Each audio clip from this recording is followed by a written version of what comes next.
back, mathematicians. So today's lesson is going to be on stem and leaf plots. So just a basic definition of a stem and leaf plot, it's defined as a condensed way to show data. So instead of listing out a bunch of numbers like we did previously, a stem and leaf plot is a quick way to show a certain amount of data. Um, Here's an example of it real quick. So just these four numbers, 12, 14, 24, and 36. What I can do is I can make what's called a stem and leaf plot. It kind of looks like a T chart, okay?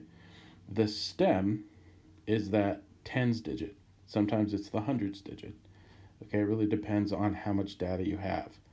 Okay, but it's usually that first digit that you see. In this case, it's the tens digit. So uh, the leaf is represented by the ones digit or whatever comes after the stem. Okay, so if you had something like 124, you can make a stem and leaf plot that either says 12 and 4, or you could make a stem and leaf plot that says, or you could make a stem and leaf plot that says 1 and then 24. It all depends on your key, okay, the key that you make. Let's just erase that real quick. Okay, so how you write one is you just write all the stems out. So we have the numbers 1, which occurs twice, but I only have to write it once, 2, which occurs once, and 3, which occurs once. And then each leaf represents one number in the data. So if I write a 2 here, the 1, 2 means 12. So when I read that, I have a 12, a 14, a 24, and a 36. So it's just a fast way to list the numbers out because you're not repeating the 1 every time, right? So if I had a bunch of numbers, a bunch of data that were in the tens place, right? So a bunch of tens, a bunch of 11s, a bunch of 12s. Instead of having to write 1 in the tens place a bunch of times, I can write it once as a stem and then just as many times as I have numbers as the leaf. So that's kind of the purpose behind a stem and leaf plot, is to just condense data, make it easier to see and easier to work with.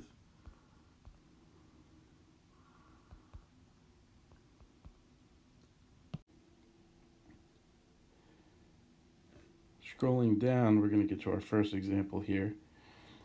Display data in a stem and leaf plot. So we're given this information here, and we're going to make a stem and leaf plot. So stem on the left side, it's a T chart, and then my leaf. Okay, a couple important things that you want to make sure that you do. Okay, is that a key needs to be established when you have a stem and leaf plot, so people that are reading it know what they're looking at. So we're going to pick one of the numbers. You can pick the smallest one or the largest one, and you're just going to say what that represents in your stem and leaf plot. So if I have the number 23, what that number looks like in my stem and leaf plot is going to be a 2 in the tens place, and then a 3 in the ones place. And we're going to say that that means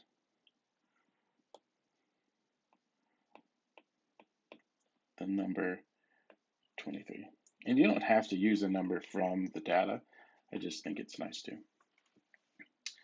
And okay, so let's make a stem and leaf plot. We want to start from the least number, so it goes least to greatest. And so let's take a look. Do we have anything that starts with a 0, right? Or any single digit numbers? And we don't. So I don't have to use that number. What about tens? Anything in the tens? Nothing in the tens, so I don't have to use that number. What about the 2's? So we already know we have a 2. Kind of looks like 1. So we already know we have a 2. Okay. So that means that from now on, I have to list the numbers consecutively. So 20s, 30s, so 3, 4s, 5, 6, okay, until we get to our highest number. And we can keep adding if we have to. But we can't skip. Okay, so that's kind of one important thing that you want to mark. You can't skip.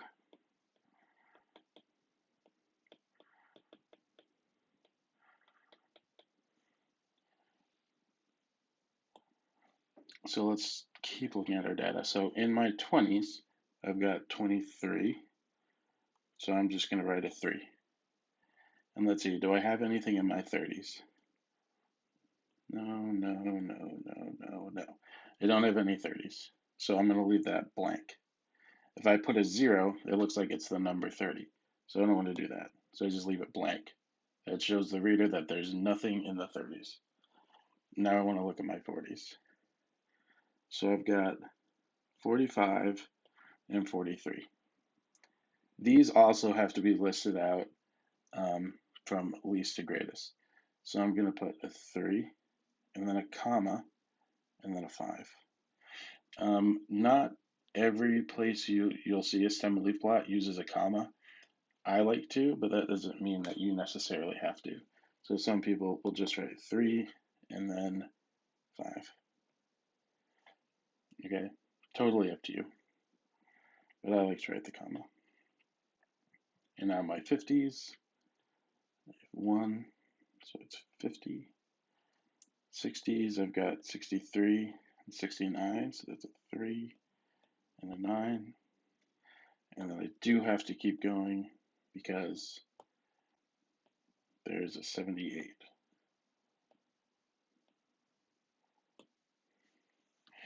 And so if you look at the amount of data we have here, so it says there's 1, 2, 3, 4, 5, 6. We should have 7 numbers. And let's count them out here. 1, 2, 3, 4, 5, 6, 7. They're all there. They're just represented differently. So if I'm reading this, it's easier to look at because it's not listed out in a very long line. Okay, it's condensed in its own little table, but I can easily read it. 23, 43, 45, 50, 63, 69, 78. So it's all ordered, but it doesn't look like this long list of numbers. So it's much easier to look at. For our second example, this one's quite in-depth, so if you can't fit it all on one page, don't worry about it. You can move the letters or the parts of the problem over to the other page. And let's zoom in here. So we're asked to find the median, mode, and range and make inferences from a stem and leaf plot. So let's just take that one step at a time. This is the data below show the sizes of classes at a school. We want to display the data in a stem and leaf plot. Okay, well, we know how to do that because we just learned about it. So we're going to make a T-chart.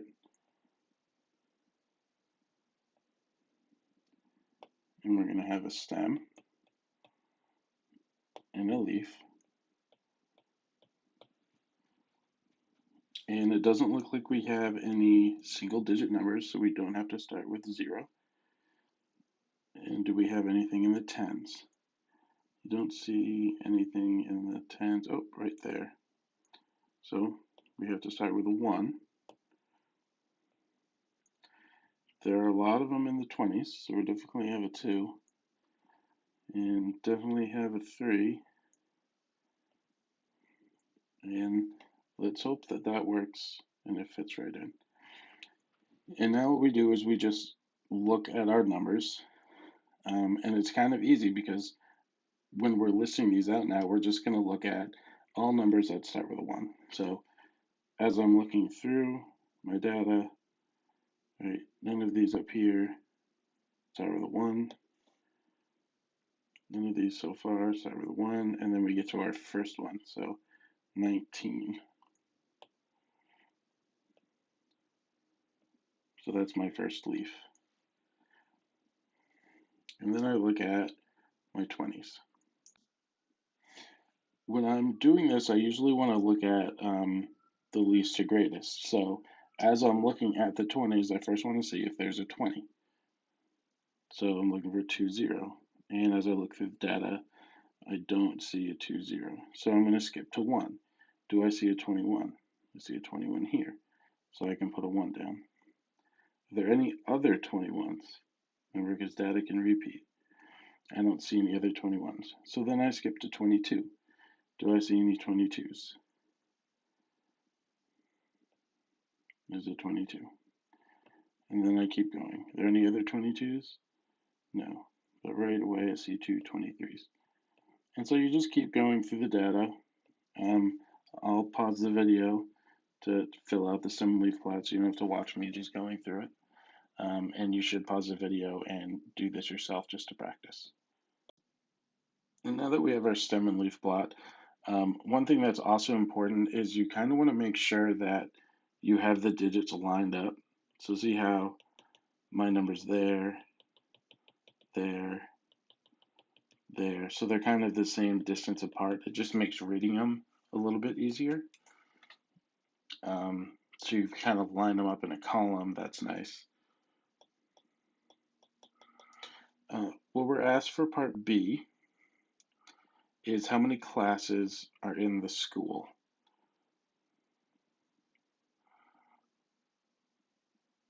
So let's take a look at that. Oops.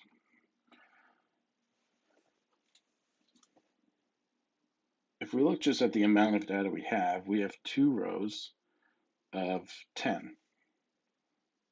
Okay, so each of those are places in the school or classes in the school. So that means if we're asked how many classes there are, then we would just count up how much data we have.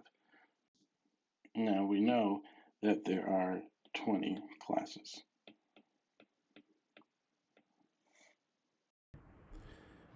And so the next thing you want to be able to do is define the range.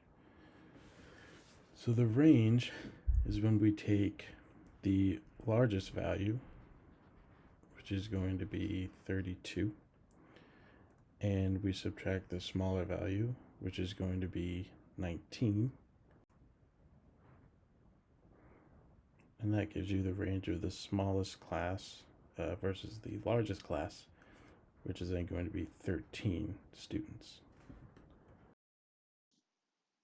The next thing we're asked for, which is part D, is what is the most common class size. So that's also called the mode of the data. So the mode is the most frequently occurring number. So what number shows up the most? And all you're going to do is take a look through your data and see what number shows up the most. So there are 2 3s here, right? 2 4s, 2 5s, it's a 6, a 7. There are 2 8s, so there are 4 9s. I don't see any other one that's going to be 4. So it looks like, okay, my most common class side, or the mode, is going to be 29.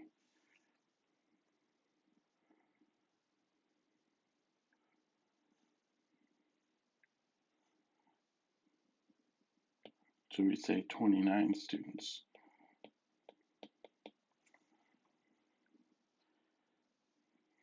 And what is the median? So the median is, remember, that middle number, and there are a couple ways to find it in a stem and leaf plot. The most common one is to start going from the least and the greatest and take off one number at a time until you get to the middle. Okay. Another common one is to just count. So if you know that you have 20, then the 10th and the 11th numbers are going to be the 2 middle numbers. So let's take a look at how that works. And so the first way, which is just crossing them off, I don't like this method because what you're doing is you're getting rid of data, but we would cross them off from least to greatest. So like 9, 2. And then our next one is 21 and 31. 22, 30, right? 33, 39. And it can also kind of get confusing as to like where you're crossing things off.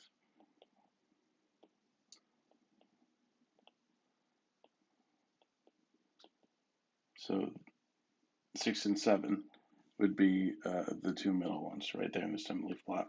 But let's take a look at doing it the other way. So if I don't have my slashes and I just say, well, I know that there are 20 classes. So that would mean that the median has to be between the 10th and the 11th, and I can just count up to the 10th and the 11th number. So that's 9, right? 1, 2, 3, 4, 4, 5, 5, 6, and 7. So that's my 10th and my 11th number right there. So when I find the median and I have two numbers, remember that I have to take the mean or the average between both of those. So I'm adding not 6 and 7, I'm adding 26. That's really important, okay? 26 and 27, because it's what those numbers represent, okay? 26 and 27, and I'm dividing it by 2. And then, of course, I get 26.5.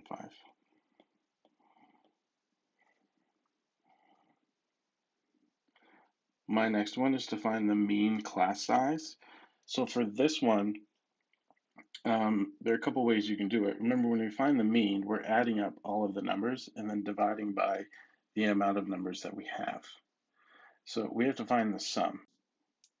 So what you can do is, with a calculator, just add up your numbers. So you have 19 plus 21 plus 22 plus 23 plus 23, and you keep going. When you find the sum of all of those, you should get, and you should have a calculator with you, you should get 524. And since we know that the amount of classes is 20,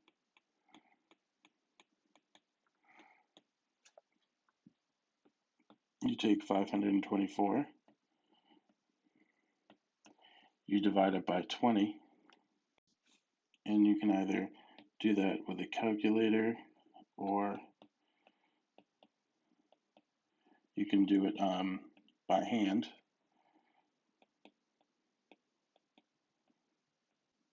But either way, you should get 26.2.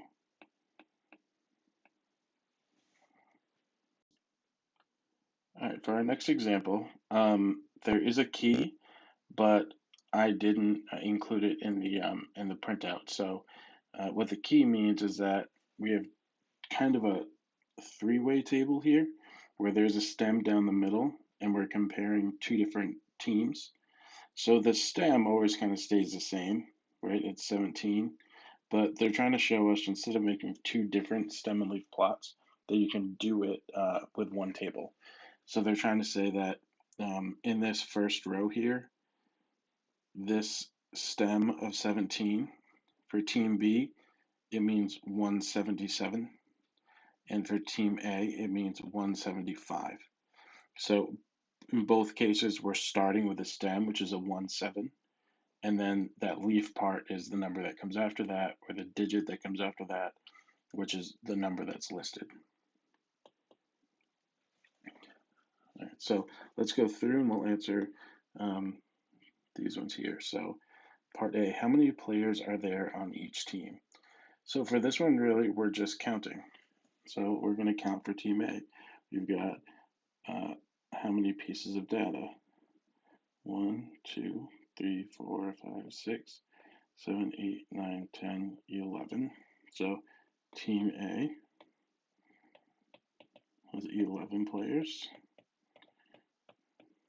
Team B, 1, 2, 3, 4, 5, 6, 7, 8, 9, 10, also 11. We never really want to assume that they're both the same.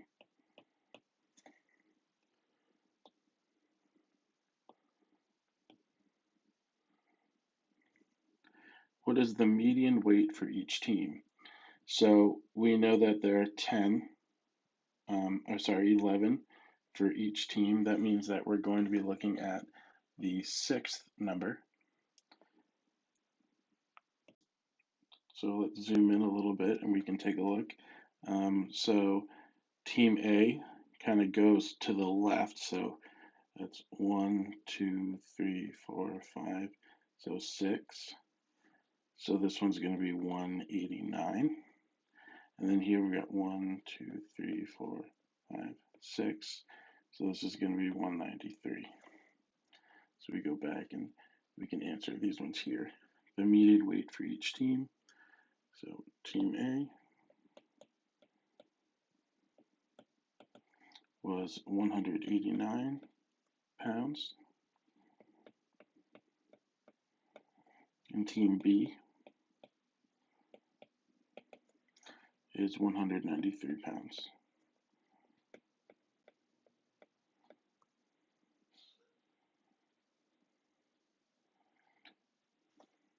This next one says, what is the mean weight for each team?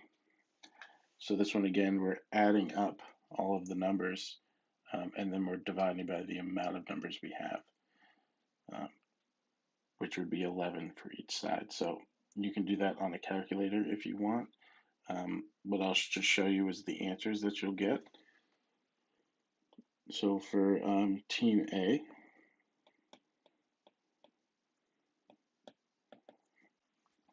once you round it to the nearest tenth, you're going to get 188.7 pounds.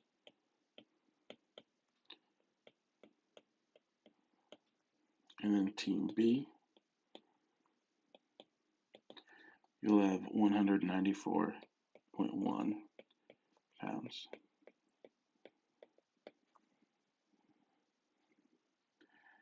So now it says, on average, which team has heavier players? Well, if we look at their mean, which is their average, it looks like team B has the larger average. So how we would answer that is we'd say team B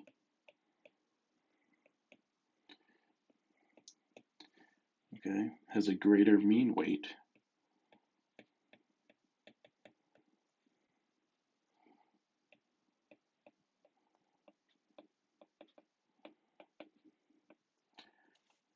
So on average,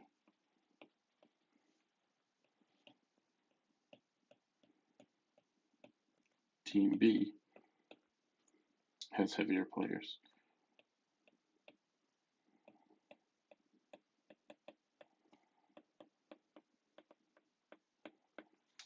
And so you might be asking yourself kind of at this point is why are we doing all this with the data? So number one, we're making it easier to look at. Okay, that's what stem and leaf plots do. And what we're moving towards is making inferences on this data. So that was kind of our first step towards an inference. So what this data is telling us is that team B has a greater mean weight. So when these two teams face each other, okay, team B is going to have, on average, heavier players. So if we think about the context of a football team, maybe you want to break that down into linemen, which are usually heavier, and wide receivers, which are usually smaller. So you can break it down into, even further. Who has heavier linemen, team A or team B? Okay, who has, the skinniest wide receivers, team A or team B? And that information can show you certain advantages that you can infer going forward. So that's kind of where we're headed. Here's another one where we're given a stem and leaf plot, and we're asked to find the median length of the salmon. So one thing I haven't been doing is kind of reading a description of the data. I just kind of jump into the numbers. We always want to read the description. So the stem and leaf plot shows the length in centimeters of some salmon caught during a fishing trip. And then we read the stem and leaf plot. The key shows us that 2 and then 1 means 21. centimeters. And let's read out um, how many salmon were caught. So we've got 1, 2, 3, 4, 5, 6, 7, 8, 9, 10, 11, 12. So there are 12 salmon that were caught. And to figure out what numbers I'm going to be looking at, 12 is an even number, so when I divide that by 2, I get 6. So I'm going to be looking at the 6th and the 7th numbers, okay? Because it's even, we have an even amount of data, I know that I'm going to have to take the average between the 6th and the 7th. So 1, 2, 3, 4, 5, 6, and 7th. So that means that I'm going to be adding 23 and 24, dividing by 2, which is then going to be 47 over 2, which is 23.5. So the median is 23.5 centimeters. Find the mean length of the salmon. So, as I've said before, a lot of time, with statistics, you're going to be using a calculator. So you can go ahead and add up that data now.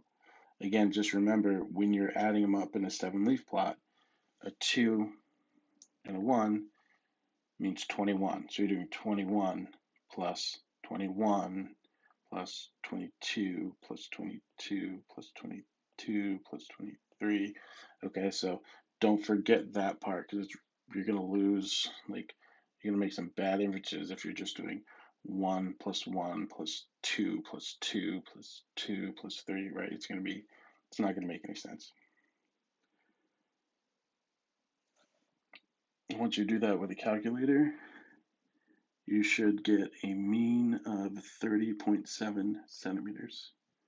So you should have gotten a sum of 368 out of the 12 total number of salmon, which then gives you 30.7 centimeters.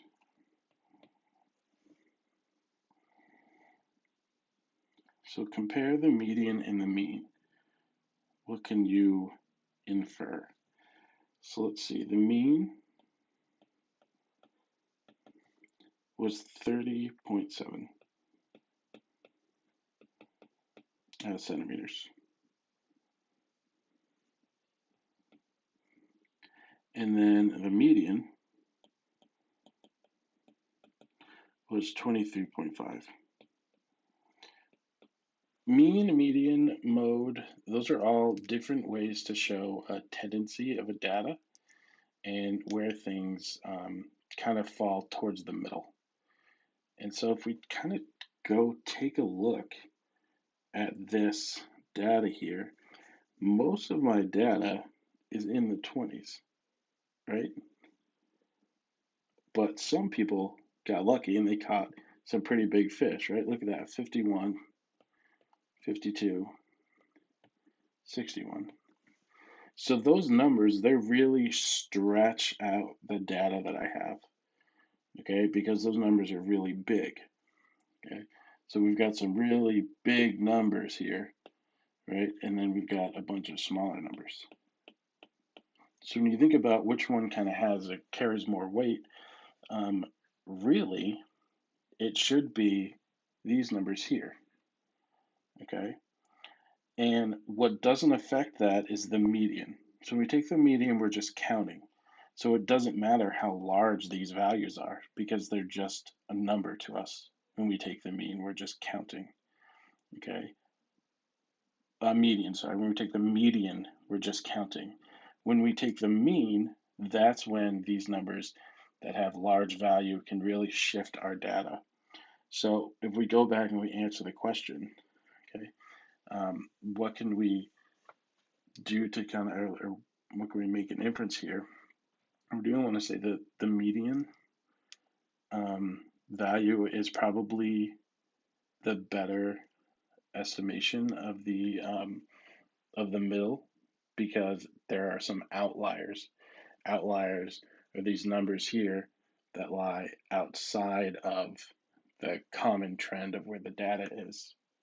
And so just writing our answer here, the value of the mean is much greater due to the presence of outliers. And then kind of just a definition of outliers are numbers that don't follow the trend of the data. And the trend of the data was all in the 20s, and then we had some 50s and some 60s that kind of made the mean that much greater. And so we're going to flip the page and we're going to do parts D through E. So the range of the data, and I just kind of, on my book, I put the stem and leaf plot back. You don't have to do that if you don't want to in your book. You can just refer back to it. But for the screen, I want to be able to kind of circle things. So again, when we look at the range of data, okay, we're looking at the largest number, which is going to be 61, and we're subtracting the smallest number, which is going to be 21. So the range is 61 minus 21, which is 40 centimeters.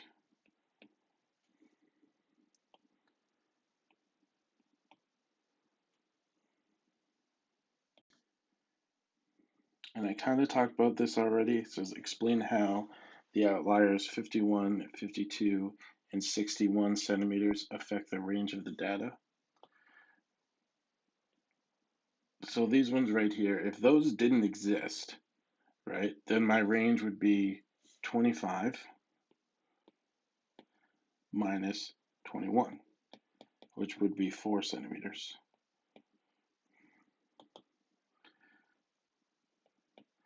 So a lot of times what you'll see is statisticians, when they collected data, if there are outliers, they won't include them because it affects the data too much.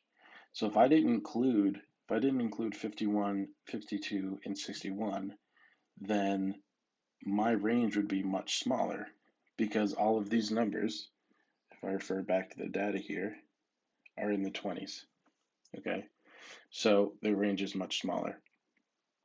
And so when you're asked, how does it affect it so much? Well, the range is greater because of those outliers. It also means the mean is going to be greater.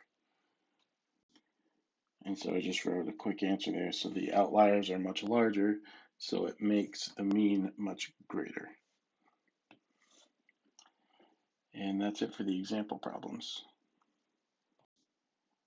These two problems are for you to do on your own on your book. Number one is just making a stem and leaf plot, and you can do that over here. There's some space. And then number two is making all those inferences after you've made a stem and leaf plot with this data. So you want to leave yourself plenty of space to do that. Maybe make the stem and leaf plot here, and then answer A through E over here. And that's it. Have your teacher check the answer, and you can move on to the textbook problems.